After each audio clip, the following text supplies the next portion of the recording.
Hey everybody, I am Daniela, the founder of SyncIn, South Africa's very first co-parenting app, and I'm going to be doing a little demo for you today.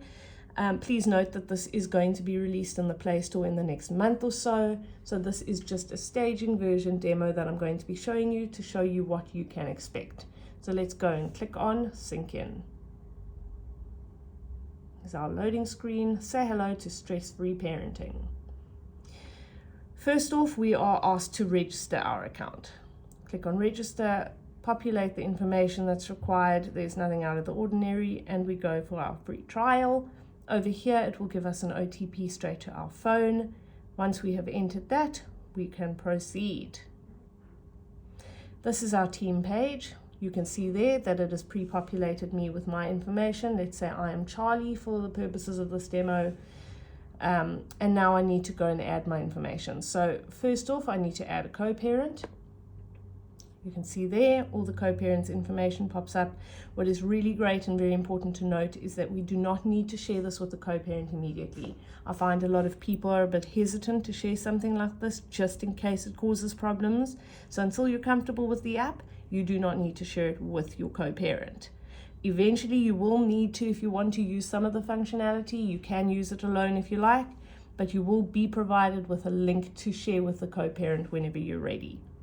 The beauty about SyncIn is that because of my personal experience, having two children with two different fathers, I have developed this app so that I can add more than one co-parent. And as far as I understand, there are no other apps worldwide that do allow you to add more than one co-parent. So once I've added my co-parents, I'll go ahead and add my children.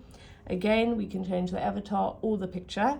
We also assign a color, which will be a ring around that avatar. That color will be very important when we look at the scheduler, and I'll get into that just now. But there we go. We put in the children's information and we assign which of our co-parents are relevant to that child. It is important to note that the system does not cross-contaminate the different profiles. So if there is a child that is assigned to one co-parent and a child to another co-parent, only the parent who is relevant to that particular child will get the information. They will not get information about the other child at all. So once we have completed that, we go home. Let's log in, and there we have it, our home screen. So I'm Charlie for the sake of this demo, and over here you'll see that there's two very important notifications that have popped up that I need to attend to as soon as possible. The first one is telling me about my parenting schedule that is coming up for renewal, and the second one is saying that Emma's schedule is in review. So I'll get into what that means shortly, but over here also we can see who I have in my custody today, and that's all based on the schedule I've set up. It will give me a couple of upcoming events that I've populated, and it will give me the action and notification center. Over here, it will give me an idea of what I still need to set up in order to utilize this app to its capacity. Once we have completed these things, I will be having links to workshops, to amazing podcasts, to blog links, everything that might make your co-parenting journey a little bit easier. Another cool function we have is a mood board. Over here, we can select yourself or your children and monitor what mood they're in. On the web version of this, which you get automatically, will give you the whole dashboard of why your children or you feel mad, sad, or glad, and we can use that for the mental health component of moving forward. Then we have the expense section, which is just an overview of what's going on in the maintenance world. Over here, we've got a total that's outstanding, 2 pending items. They may be pending because they have not yet been approved by the other parent, or documentation like a receipt might be missing. But in a nutshell, I owe the co-parent 2,090 Rand. The co-parent owes me 3,410 Rand. And if we click on these, we'll see exactly why and which expense tickets have not been finalized. And then that takes us to an overview of our documentation. I have added legal, medical, and school. You can add more. And over here, I would hope people would add things like their parenting plan in legal, their maintenance order, any back and forth lawsuits, whatever might be going on in your world, can all be stored there. Medical can include things like doctor scripts, psychological assessments, anything that might be relevant to your children can be stored there. and then school, i.e. school reports, stationery lists, outing slips, you name it, and you can add that as you like.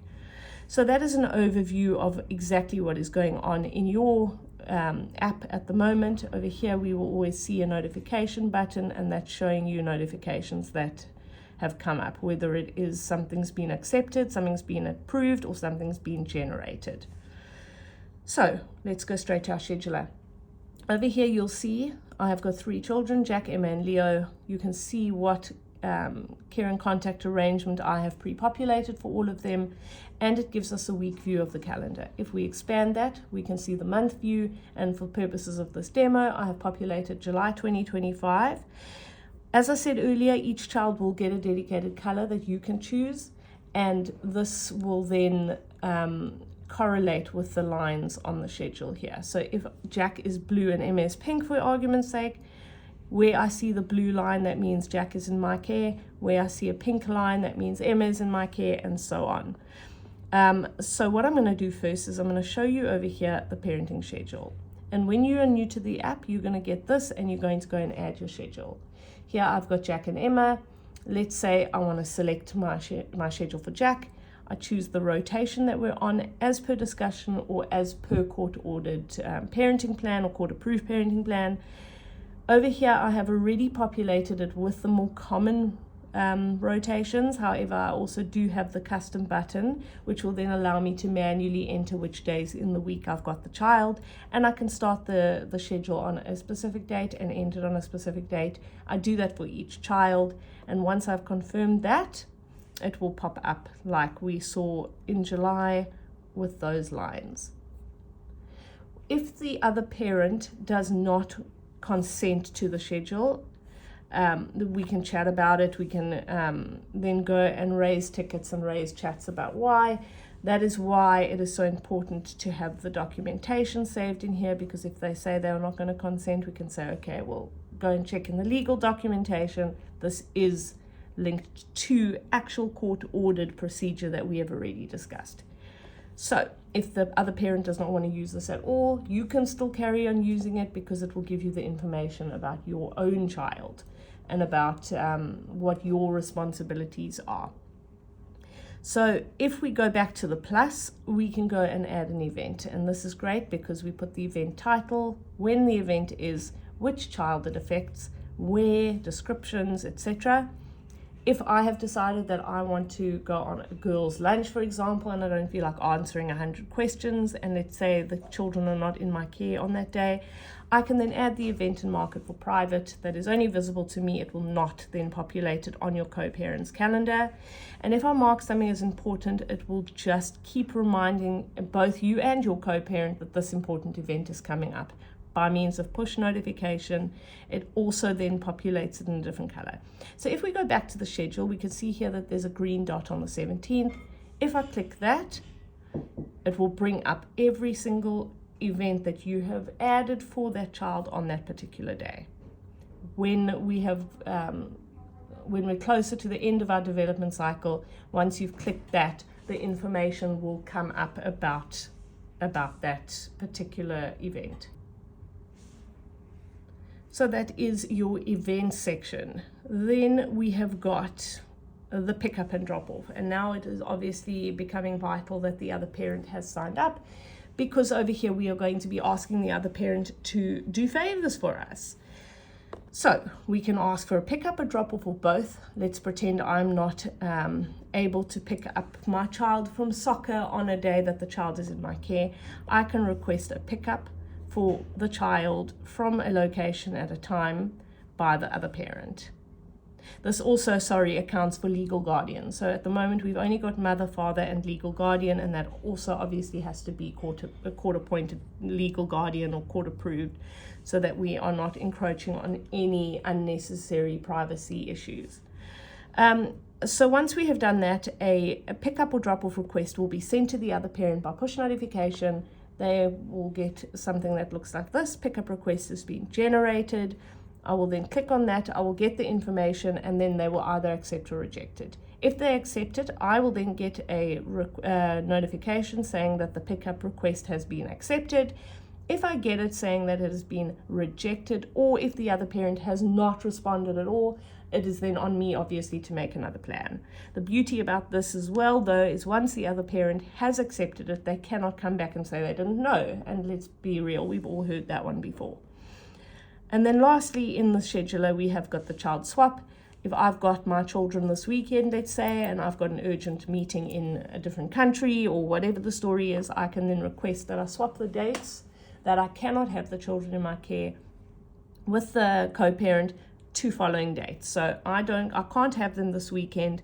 Can I please swap them for next weekend? Once again, the same procedure follows, where the parent actually has got to approve or reject the request. If they do not, again, I have to make another plan. And that is basically the schedule in a nutshell. Then what we have is we have got the chat function. Each co-parent has got its own dedicated chat. Nothing for the one parent will be presented to the other parent, so you can be rest assured in that regard.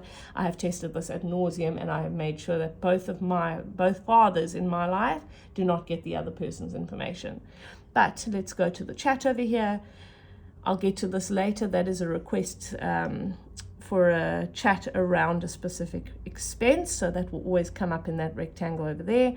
But just generally, read receipts as normal. We just do a little chat, and then every single thing that happens in this chat, as well as in the entire app, gets stored and recorded in my server. And the reason for this is there's no more he said, she said. There's no more I was being rude. My co-parent was being rude to me, but I can't prove it.